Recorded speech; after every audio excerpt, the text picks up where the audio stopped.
Okay. Well, let's go ahead and get started because it's one after, and I've got a couple of minutes of intro slides.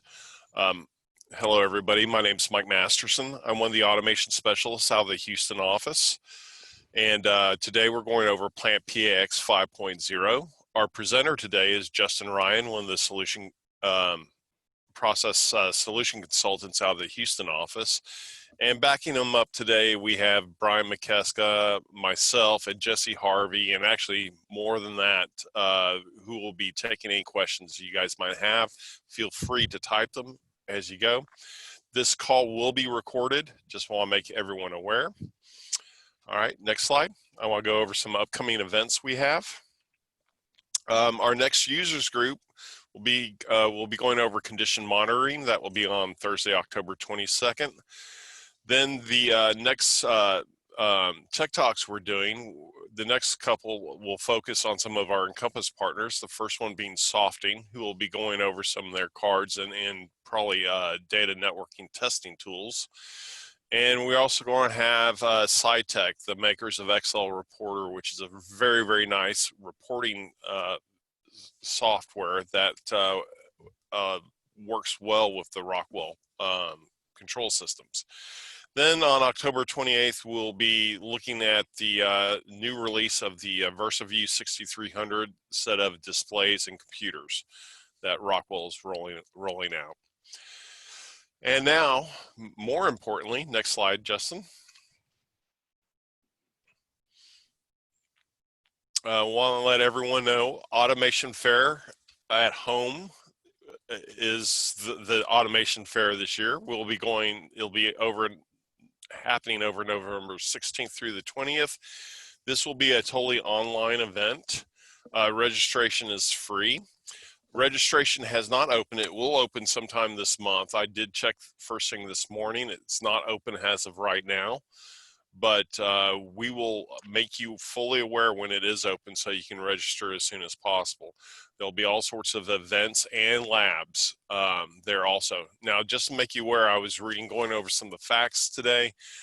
They will be charging for the labs. So I'll get you some more information on that later, and probably maybe during next week's Tech Talk, we'll cover it a little bit more.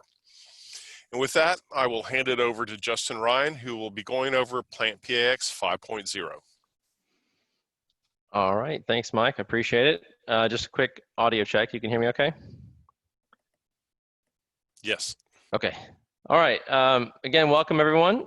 So my name is Justin Ryan. I'm a process solution consultant out of the Houston office, and I've worked with the Plant PX system pretty much since day one, and we'll go over some of the new things that are coming out and try to explain some of the new benefits of the system.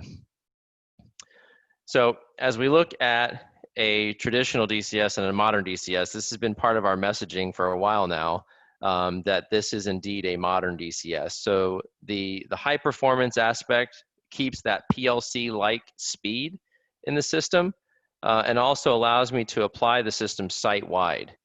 So again, in a DCS realm, those were typically relegated to the middle part of the facility, and it would be surrounded by PLCs.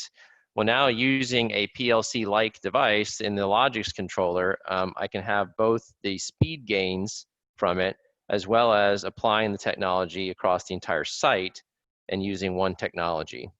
The ability to scale is still a part of this system with Compact Logix and ControlLogix. Our technology stack continues to be open with Ethernet IP, using some of our security protocols with SIP, and then the integration of the information is a big part of Rockwell's focus. You've probably seen headlines come out about how our investments with PTC and other software entities like Clarity continue to push where we're trying to get that information flow up into the system easier. So that's why you're going to see that modern DCS language get used. Connecting all the Plant PX system up top, we won't cover this piece today, but just to remind everybody that there's still that huge information layer up top. Okay, so Plant PX is really the creator of the information, the creator of the data, and that data is going to then flow up into the connected enterprise. So that's still a big part of our messaging, because that connected enterprise piece, you know, for example, probably half of the new hires we've made in the last 6 months have all been associated with that connected enterprise software piece of the business. So really getting the data from the PlantPX system and making it actionable up top is the push and the focus of that group. So that continues to be an important part of it. Once PlantPX creates the data, now what do we do with it to make it actionable? So getting right into the system, what are some of the key definitions around the system? What makes it a system? So if you've been a Rockwell user for quite a while now, you'll know that, you know, we've had this system out for about 10 years. And when it first came out, it was really just kind of, you know, how can we piece together some of these pieces and parts and call it a system? Right? So there was a lot of marketing around it. But now, after all that time and development, and there's a full team associated with it, this is a full list of sort of the resources that make it a system. So there's a set of tools and solutions for it to build all the pieces and components of the application. There's a library of objects now that we are basically on par with anybody else out there as far as the quantity of objects and the way that our objects characterize an application and a solution.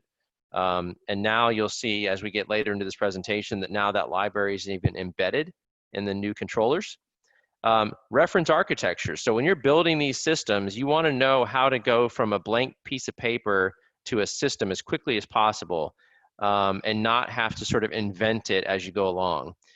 So that reference architecture is there to help give you guidance as to how you might apply those architectures to your system and be able to build it up quickly and using some of those known architectures so that you're not starting with just a blank slate. The process team continues to push product development. The way it works is there's a process team that is not necessarily a product business, but they are the process business. They push the controller business, the HMI business, the networking business towards goals that meet the needs of the process team. And so they will ask for new controllers like they've done with this new process controller we're going to show today. They ask for new connectivity with the HMI. They ask for better connectivity out of the networking approach to try to reduce costs. So all these things get pushed and biased by that team to try to make it such that our pieces and parts that go together to make the system plug in more natively and have some of these more inherent benefits. Documentation is obviously huge, right? We do not want to build a system and not have the documentation to support it. So they, especially with the 5.0 release, there's been a brand new look at all the documentation, what stays, what goes, what needs to get added, and you'll see a document set here later in the presentation. So they've done a lot of good work on making sure that information is there so that folks can make the right decisions and build the systems correctly. And then lastly, the services piece of that, right? So it doesn't mean anything to drop a PlantPX system at a customer's doorstep and then sort of run away, right? We want to be able to maintain the entire life of that asset and help the customer to make that a 20 and 30-year asset. So we want to enable our partner community, our system integrators, our OEMs, as well as help have Rockwell's interior teams of support services, asset lifecycle services, all those groups work together to help customers achieve a very long life cycle for these systems. So what are the main tenets of the new release? Reduce footprint, and we'll look at how all these work later, but reduce footprint, a consistent delivery. This is a major point here, is the consistency of the delivery. Streamline workflows to make things easier to build as you're building the configurations, and then cybersecurity, right? So that is a major tenet now. If you've not been introduced to some of the new standards out there around cybersecurity, you could just literally Google for about 5 seconds and you'll be inundated with pages to go read. So cybersecurity has to be built in from the ground up. Cybersecurity cannot be something that you just paste on later and hope that it works. You have to build it in from the ground up. And so we'll show what we've done to enable that security solution for this system. All right, so what are some of the major facets that have come out now? The PlantPX system has, again, the reduced simplified architectures, and then we've reduced some of the server requirements. So we're able to be a little more granular in how we tax a server for some of its features. So that allows the integrator community, the internal delivery teams, right, to really adjust how they deliver some of these systems. Higher performance process controllers. So our process controllers are now, sometimes you hear it's called the P controller because it's got a P at the end of the name, but the process controller is this new kind of black plastic controller here in the picture. Hopefully you guys can see the mouse there.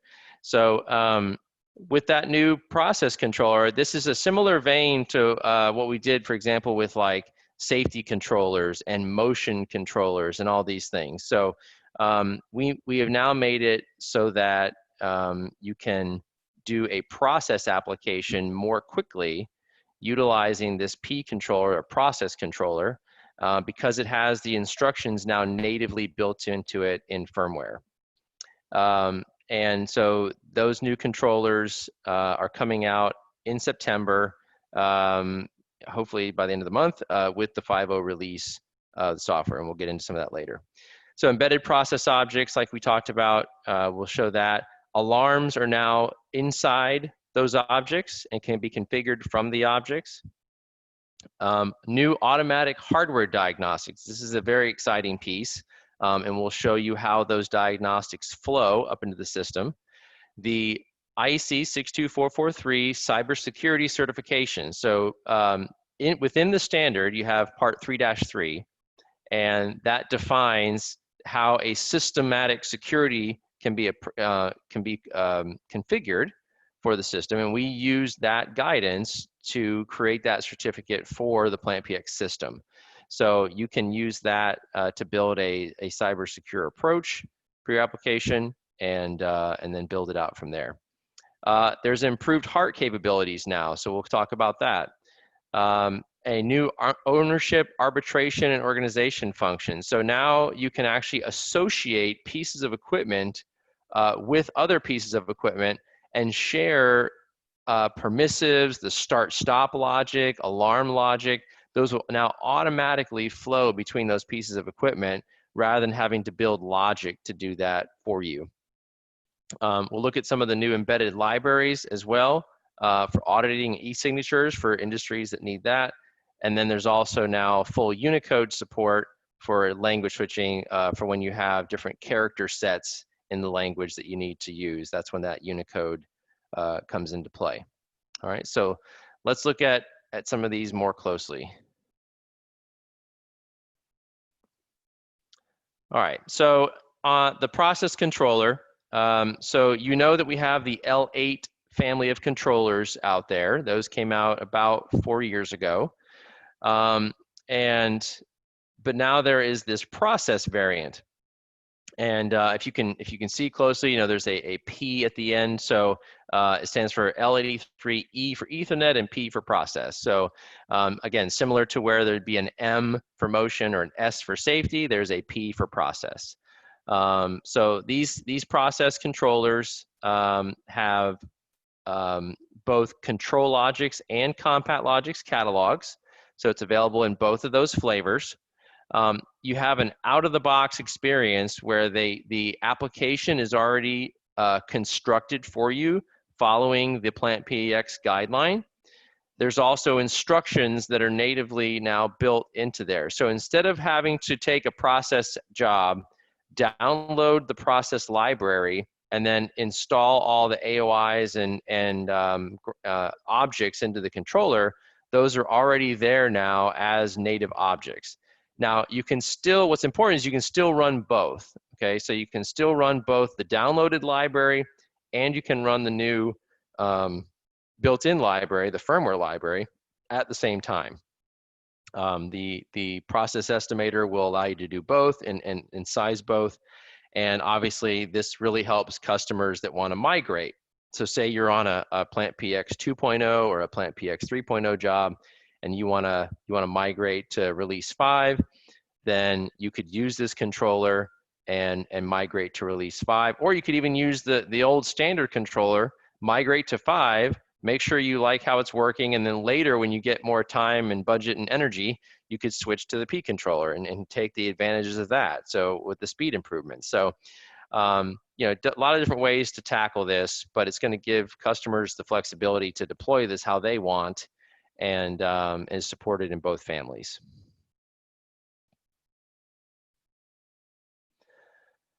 So the objects, again, are built in. So now you see here we're configuring this object. This follows the new kind of layout of the way the wizards flow in Studio 5000, where you've got this left-hand tree that you just follow the tree down and you can configure the information inside there. You can see that they're actually showing how the permissive and the interlocks are constructed and what's holding you out, so you can follow the logic and actually see how that information is flowing through the instruction. So they've tried to use that to show, you know, how it's being calculated better. But those native objects also have the benefit that they perform better. So because they're not code on top of machine language, they're actually in machine language on that controller, they actually can perform better. There's also less overhead because now I don't need to import the AOI library. So for example, if you were to import the entire library, you don't usually ever need to import the whole thing. But just as an example, if you did import the whole thing, it's 1.2 megabytes out of your system. So if you had a small controller that was only 3 megabytes, you've potentially consumed almost half of the available programming space just by importing the entire library. And so with this now, though, there's no importing. So you get that entire 3 megabytes back to utilize for your application code, and can program with all that's available space. This does also support alarming inside here. So notice this alarm tab here. We'll get to this in just a bit, but there's an alarm tab, and the alarms are now contained in the instruction and can be configured and manipulated from there. So these alarms are generated by the controller and are pushed to the HMI server. So the HMI is going to connect to this controller. It's going to become a client connection to the alarms that are going on in this controller, and it will display those alarms when they're published by the controller.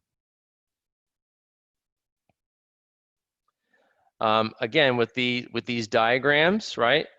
In the old blocks, in the PID block, when you were using the process object, you could not click this button because it would not pull up the PID faceplate, okay, the PIDE faceplate. In the old library, when you click that button, it would open up the definition of the object and not the PIDE faceplate. Well, now, because this is, again, a native block in here, right, we can pull this open. We see the entire PIDE faceplate with all the information on it, and can go through the different screens and see how that PIDE is being created. Okay, so this really helps to reduce the flow of having to create these objects and makes it faster. So the alarms, this is the tab we were getting at. So this should look pretty familiar to most folks that have configured any alarms in our system before.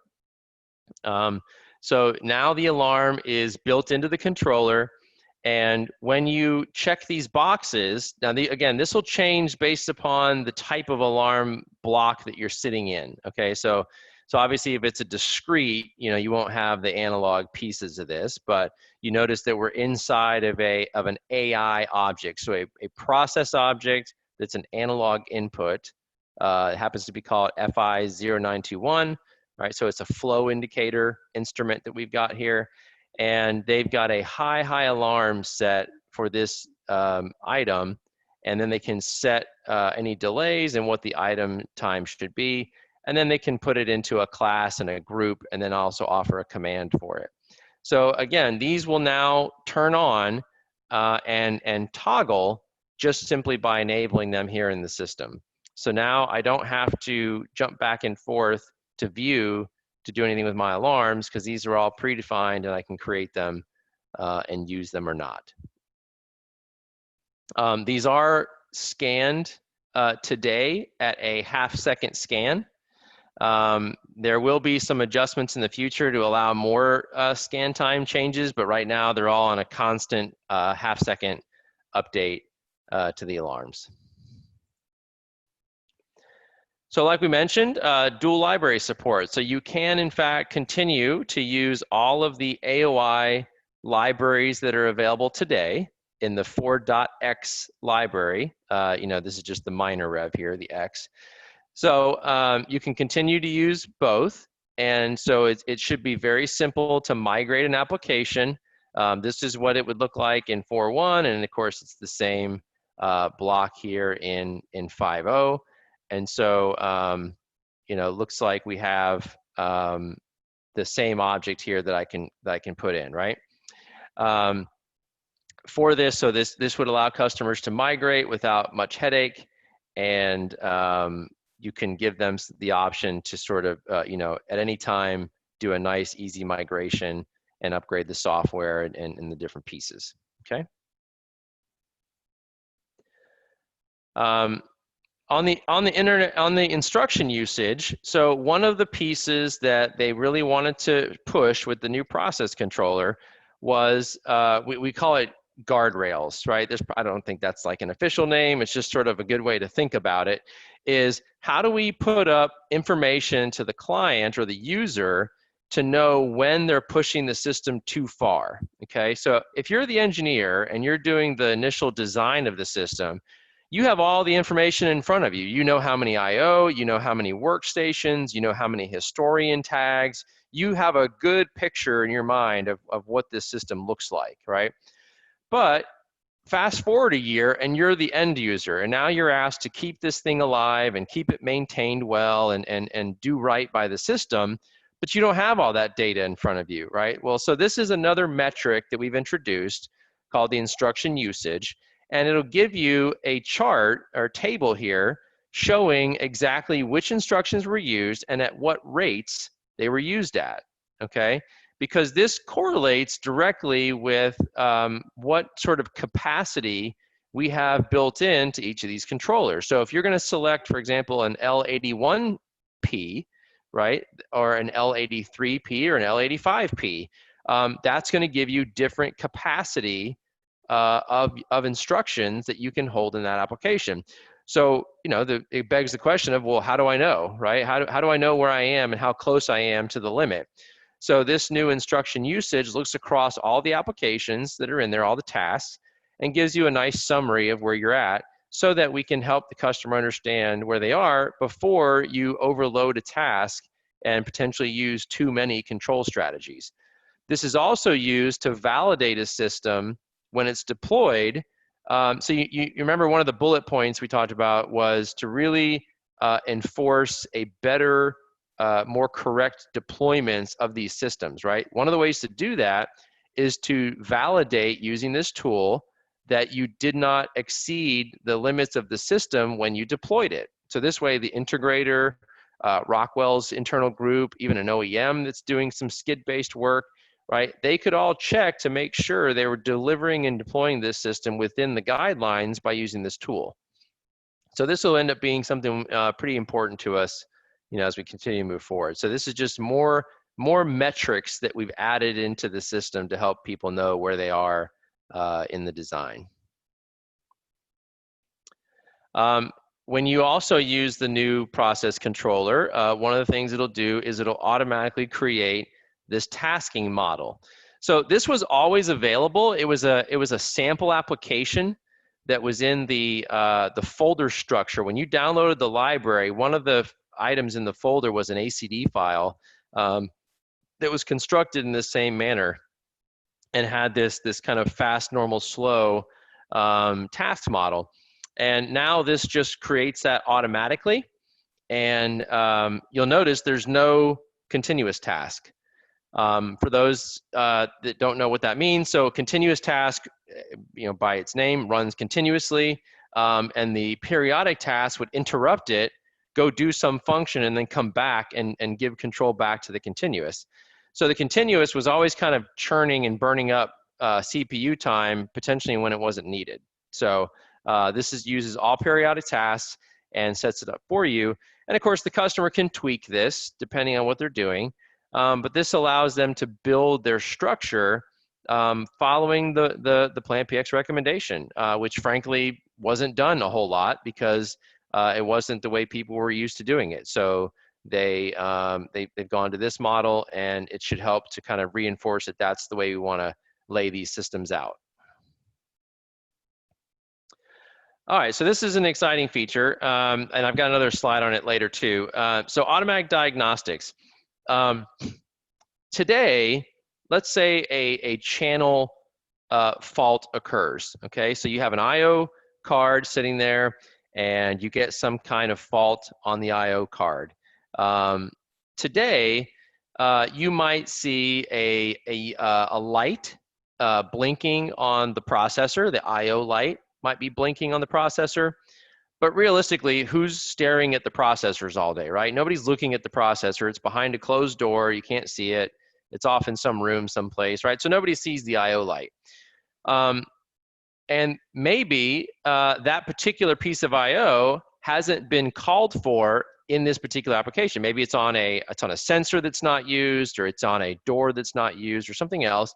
And so you just don't know that there's even a problem, okay? And you're not going to find out there's a problem until you try to use the thing. And now suddenly you're like, oh, well, okay, great, something's broken. Let me go investigate. So I'll go get my laptop, or I'll go to the engineering workstation, or I'll look at the panel view to see if the integrator put any alarms in there for me. Right, so that all that whole process takes a while and takes manpower, people power, right, to put that all in. And so automatic diagnostics, what it's going to do now is take those alarms and those notifications that are happening in the system and push them up to the system as a true event. So we could kind of get dinged over the years for having alarms and events. And really, there was no such thing as events. So we've always had alarms, but the and events was kind of a long time coming. So this is a first example of a true event where I can publish these to the system now. And if you notice this summary here, it says the message is major fault on T3C16 IO fault. So the IO module connection failed on the required module. So now we know that maybe somebody took the card out, right? Maybe the rack disappeared because a cable was pulled. So there would be information here. You notice connection lost, right? And we notice it's this OB32 here. So we could take this information and start to understand what's happening without having to ever get our laptop out, okay, and looking for that dreaded yellow triangle. So we don't have to do that. Because now this automatic diagnostics function is publishing from these devices. And this is only going to increase in the future. So this is most definitely a push for Rockwell. We want to have diagnostics just flow into these information collection systems so that you only need something as simple, for example, maybe as a web browser, right? You don't need a licensed Studio 5000 package if these alarms can actually get pushed up into the information layer.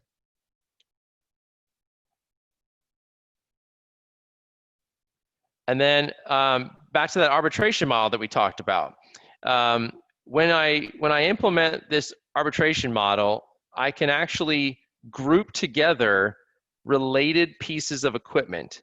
So if you look at the rather obvious large red circle there, we can group these together because, as you can probably tell, they only work in conjunction together, right? So they work off of this TK100 tank, and then those valves that open and close and have permissions. So say, for example, I close the FV301 valve, or I stop the PMP101 pump. Well, it should be obvious that I then want to then close those valves so that I don't have material just coming out of there when there's no pump action going.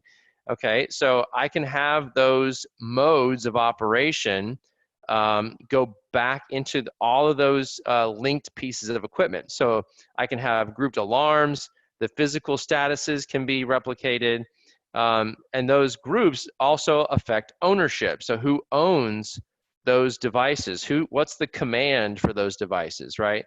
This is done in a batch type sequence all day long, but today we have to write code that says, I'm taking ownership of this module, I'm taking ownership of this module, and I'm taking ownership of this module. So you have to write code that does that. With this new arbitration model, I can now build it into this model and say, I want to take ownership of that group. So now, boom, I just instantly get ownership of that entire group if it's available to me. And I get the statuses back. So this helps to reduce the complexity of programming, because now this new arbitration model now allows me to group things together in a more hierarchical way, so that I don't have to kind of send 50 commands out there to get things going. Application Code Manager has also been updated for this release. And one of the things inside there is the library artifacts. So all of your required faceplates, the global objects, all these things can be deployed using Code Manager. Now, a Code Manager, we could do an entire session just on Code Manager by itself, right? It's an amazing tool. But the idea behind Code Manager is that it's going to massively create code for you based upon like a spreadsheet and a data file to create all these objects. So what we can do now with version 3 using PlantPX 5.0 is we can create that parent level link. And then, for example, they show here, a tank object is created, which is linked to multiple child objects that are valves, okay? And now it will automatically create those. So if I go back one real quick, if I made this TK100 a tank, and I made these valves and this pump as child devices that were linked to this, whenever I create a tank, it would automatically create these other devices for me and name them. Okay, so that's just an example of how the Code Manager can help to ease some of your creation of content is by doing that, right? And then for those that really want to get tricky with it, you can use some external code libraries and actually send command line information to it to automatically create it. We have some customers that, for example, use a web page, and then that web page form creates command lines and kind of automate some of this stuff. So you can really, if you're, for example, an OEM that delivers lots of information consistently, but you had to just change a few things, then this could be a fantastic tool for you. This could also be fantastic if you're an end user and you would like to standardize how the integrators that you work with do business. The integrators could take your ACM library file and deploy it for you using their software. So all of our toolkit holders can have access to this, and it's just a way to kind of standardize the deployment of these things. Because the big message here is that with PlantPX, a valve, for example, right? A valve might have 25 different configuration parameters that you can set, just as an example, right? Well, if you don't agree at the start of the project of how all those valves should be configured, you're very likely to see variations in their configuration as you go through the project. Now multiply that times multiple sites that you're managing, okay? So now if you've got 4 locations in the state, for example, and you didn't manage those configurations, now you have the ability or the chance of seeing multiple different configurations per site, okay? So now even your own personnel can't call each other and say, hey, what's going on with this mixer? Why can't I get it to start? Okay, and they say, well, I don't know, because your mixer looks like it's configured differently than mine, right? So that kind of standardization is really amplified when you use Application Code Manager. So that's kind of where that is coming from in this respect. So the next piece is Heart. So let me jump forward real quick to show you this other one. So these are the new Heart modules that are coming out or have come out for the Flex 5000 family. As you know, Flex 5000 is the new family of the Flex IO system. Both are still available for sale, but this is a much improved version. I've played with this quite a lot and done quite a few customer presentations with this, and universally this is getting a lot of good feedback. So, but these new modules now have this new feature called Highly Integrated Heart. And so what is that? Let's go back now. So Highly Integrated Heart. Now the Heart system will actually appear. Let me use my pen here for a second. So the Heart will actually appear in the tree. Okay, so now I have the Heart network showing up in the tree. We've talked about this a little bit before, but now this is the first implementation where I can now set the commands and the variables from the menu. Okay, so I don't have to send messages anymore to these devices to get extra information. I can literally just go and configure it from inside the window and configure the variables and commands that I want to see, and it will get those for me in a named memory structure. So it'll also name it for me so that I don't have to come up with the name. It comes out automatically. So if we go back now to the module, so again, this supports the Highly Integrated Heart. It does also support Heart v7. They are isolated. So we should meet all the requirements of our process customers with these. And here's an example now of what that larger list looks like. Okay, so I actually get the full name of the device. Okay, it tells me that it's a ProMass, a Liquiline, a temperature, an iTemp, right? Whatever it is, I get the name of that device. And what's important is the AOP, or the add-on profile, that you download from Rockwell for this card here. So this AOP right here, it's about a gig to download this AOP. Okay, you notice here you gotta go grab the AOP. But the reason it's separate is because it's a gig. The reason it's a gig is because it has all of these vendors preloaded into the system to give you all this Heart data. Okay, so for most of the devices, the majority of the devices you run into, you're not going to have to load anything yourself. It's already going to have it loaded in there. But you can, of course, load a new vendor's Heart file into here as well. Okay, but again, the real benefit of this is that you'll get a named structure of all this, and it will show up natively in your tag database. Okay, so that's an exciting new feature. Improved network guidance. So as you know, Ethernet is at the heart of all of this stuff. And so we need to give as good a guidance as possible on how to create this. And so now when you use the process system estimator, it is going to show you what kind of switching infrastructure you need, what kind of distribution switches you need, all these different pieces, and help you to identify, what you need to purchase, right? Now, of course, you can just use that as a go-by and configure your own, but obviously this gets you much further down the road with much less confusion, as you're designing. Let's see. Oh, there was a question about, can you add or subtract Heart devices online? Yes, you can. So you can add them online. You can configure them online. In fact, with Flex 5000, you can add an entire module online. So you can have a rack of, let's say you have a rack of 4 modules. While I'm online, I can just slap on a 5th module, configure it, and go. And I never have to take anything offline. I don't have to kill the rack. So that's in there. All right, so then we look at our architectures. So our new architectures also now support PRP.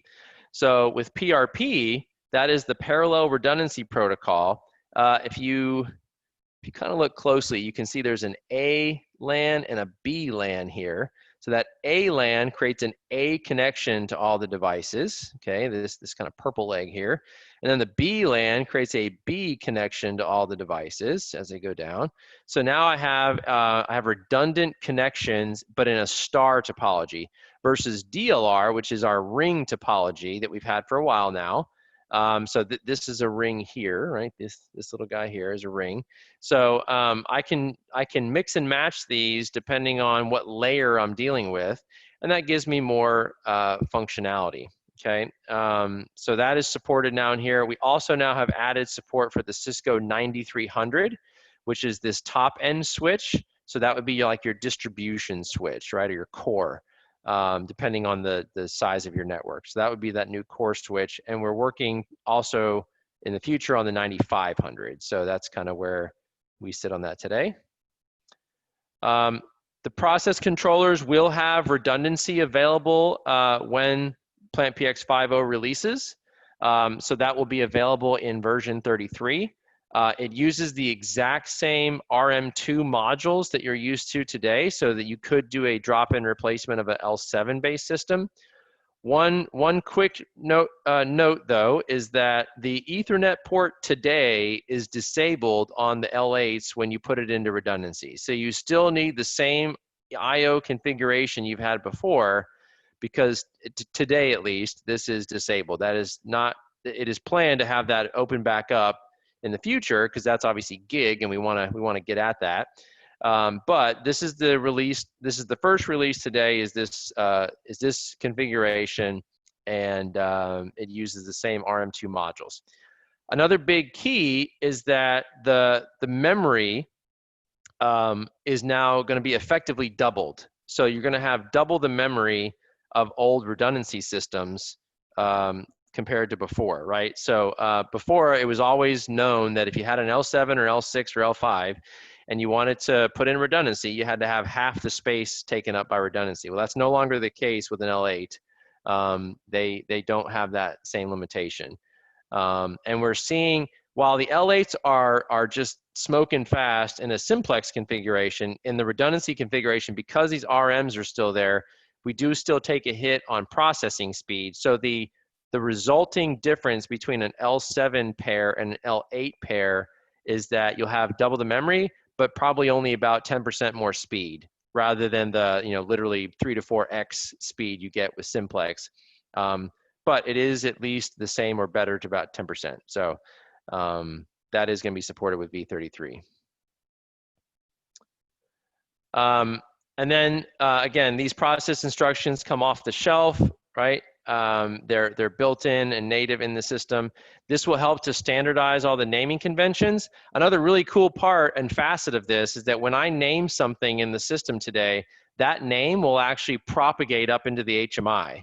So today I have to go and configure, let's say like an interlock block. Then I have to go to the HMI and name those points on the interlock block. Well, tomorrow with 5.0, when I name those interlocks on the block, the HMI will automatically see those names and put them into the screen. Okay, so again, a little bit reduced workflow and all that, right? Plus the fact that these can be standardized because they're firmware, it now helps us to meet some of the FDA requirements, right, with CFR 2111, so 21 CFR 11. So that helps to now meet some of those requirements because I can standardize that and lock it down. Okay, looks like we're getting a little close on time, so let me just keep going. Again, the cybersecurity facet, right? We went over this a little bit, but what happens is within 62443 is they define a cyber risk model. So similar to process safety, and you have safety risks, this is a cyber risk. So what are your cyber risks? You need to identify those cyber risks, identify the mitigation that you're going to use to mitigate those risks, and then put in this plan. So using 3-3, which is part 3.3 of the standard, they have an architecture that will meet the certification and meet what's called an SL1, okay, so security level 1. Now, Rockwell as a company has already met the requirements of the standard as far as a cyber secure product design. So part 4 is for vendors like a Rockwell or somebody else to create cyber secure devices from the ground up, right? Again, you can't just peanut butter security on something. It has to come from the ground up. So we've already met those requirements and gotten our certifications. And then lastly, within SSB, and this is also something for all the integrators on the phone, you can absolutely go get this, but is a certificate that says that you can handle the cyber modeling, right? So, or the delivery of the system because you can identify the hazards, right? So that's key to this as well, but this is already something Rockwell is gotten today, okay? Let's skip to this one. So this is kind of another interesting topic. So system ID, we are introducing with 5.0 the concept of system ID. So we want to be able to, again, provide a much better life cycle experience to customers. So by doing, so if you're familiar with our IntelliCenters, right? With an IntelliCenter, literally for forever, you can go and take the serial number off an IntelliCenter, call the factory, give them the serial number, and they can tell you exactly what shipped with that bucket. And so we want to do that same thing now to serialize process systems, right? So we want to put a system ID with that system that will let us understand what software levels are there, what hardware is involved, what does the layout look like, what's the patch levels, right? So that when you call support and get support on this, now much more is known about your system just simply by giving them the system ID, okay? They can also then, this will eventually flow into the My Rockwell hardware portal where you'll be able to see all of your hardware, and then also the My Rockwell software portal where you'll see that information. So we're really trying to expand the visibility to the customers of what these systems look like. And of course, that will lead to better life cycle support, right? So if we can design the system up ahead of time, knowing where our life cycle is, right, and then build in those risk reductions, now we can help sustain it over the lifetime as we continue to move forward. Okay, so that's how we're going to get all this working. And then part of the last pieces here is on the information side of it. So again, so PlantPX creates the information, but it's not necessarily actionable until I put it into an information system to help relate it for the client to what their business needs are, right? So that's where Rockwell has now introduced this new suite called Innovation Suite.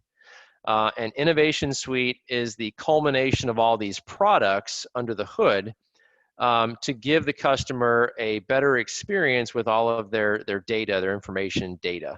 So ThingWorx is a platform where this data can get plugged in. We have enabled ThingWorx with an alarm dashboard that points natively at PlantPAX, okay?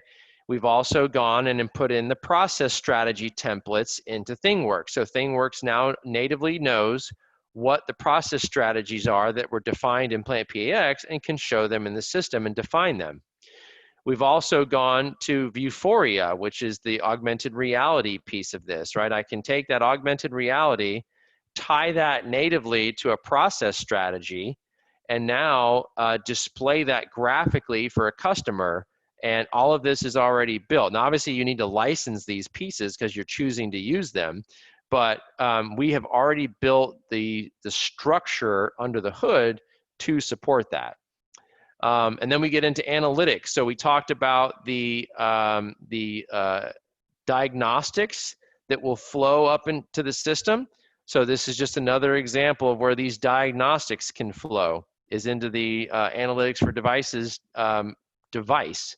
If you've ever seen this thing, it's got a web page on there. So all this is a web page, okay? And you're seeing the notification of these anomalies pop up directly in the web page. Without Studio 5000, without any other tools, you would know that there's some issues to look at, okay? And then lastly, for our batch customers, there is also a, we don't talk about batch enough. I think we should definitely be proud of our batch solution because it is quite good. But our batch 14 is coming out. And with that, we're going to have a more flexible model for redundancy. So that is going to be very helpful for our systems that are being designed that need redundant systems. The ability to edit some of the recipe management functions online. So that is a huge improvement. Before, I'd have to make certain edits that I had to make. You had to turn the batch servers kind of off and back on, right? Do like a hot reboot kind of. So we don't have to do that anymore. So that is fantastic. The entire interface is moving to HTML5. So now this is just a web browser, and all of these SFC charts you see here, this is, again, just a web browser. That's all this is Chrome.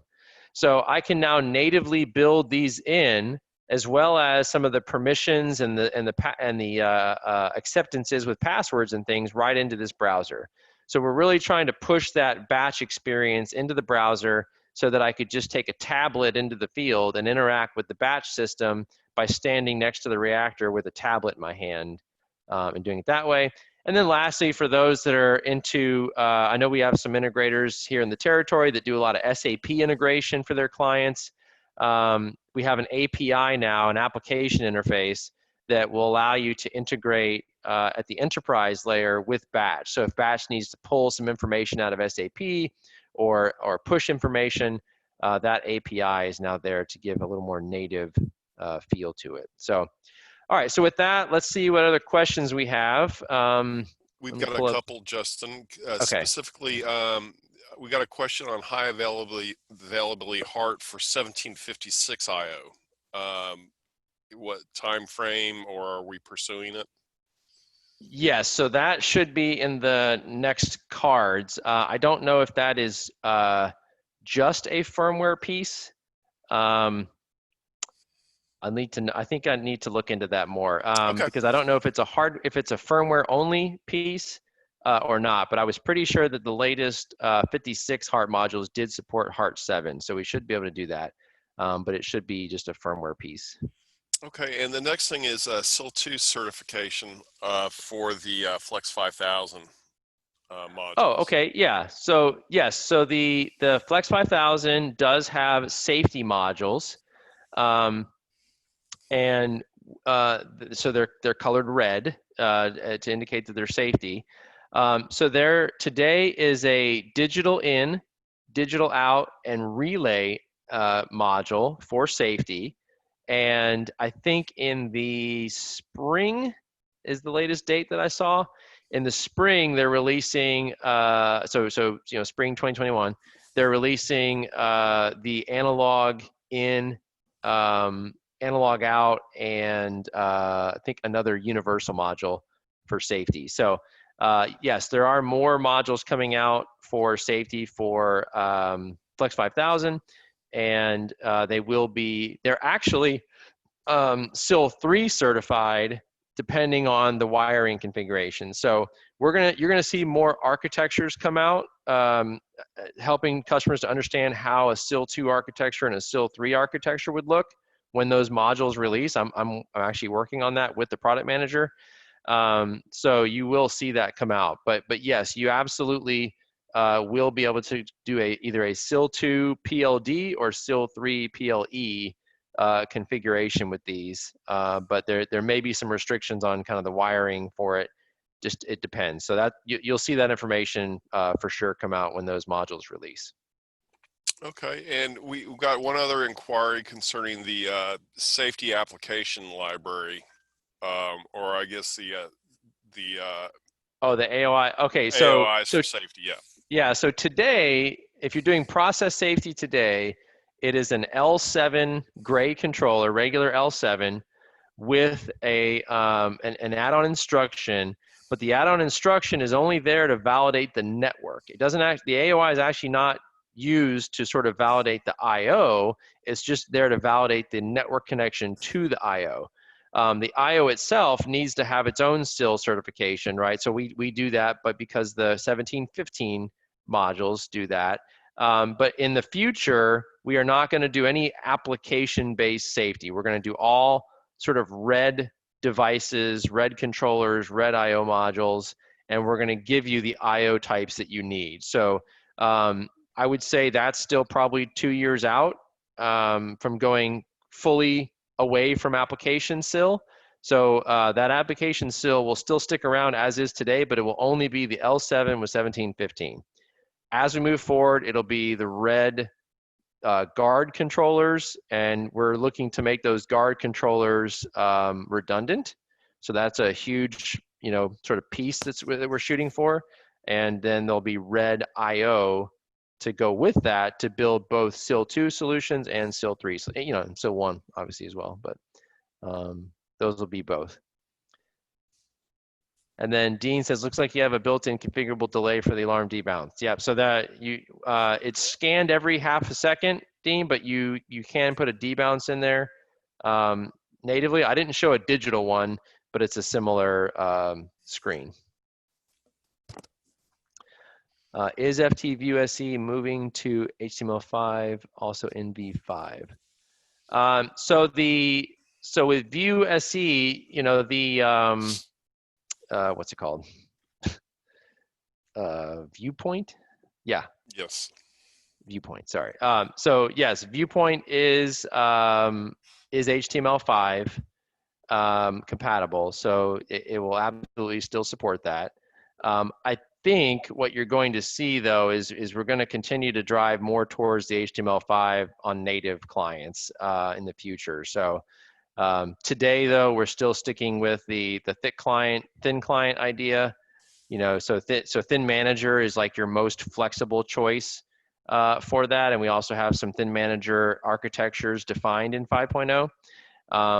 But today, unfortunately, and maybe this is where your question was going to, unfortunately today, the PlantPX library is still not ready to go with Viewpoint. It does not support some of that, but we're hoping because of the way they made some of the improvements in the library that they will be able to in the future. But today it's not there. So your best bet to do anything not on a thin client is using Thin Manager. Come on, Dean only had one question. I'm sure he had more. Well, we were trying to protect you from them, like you asked. It just says deleted user, deleted user, deleted user. I guess without any other questions. Again, this is supposed to be releasing by the end of the month.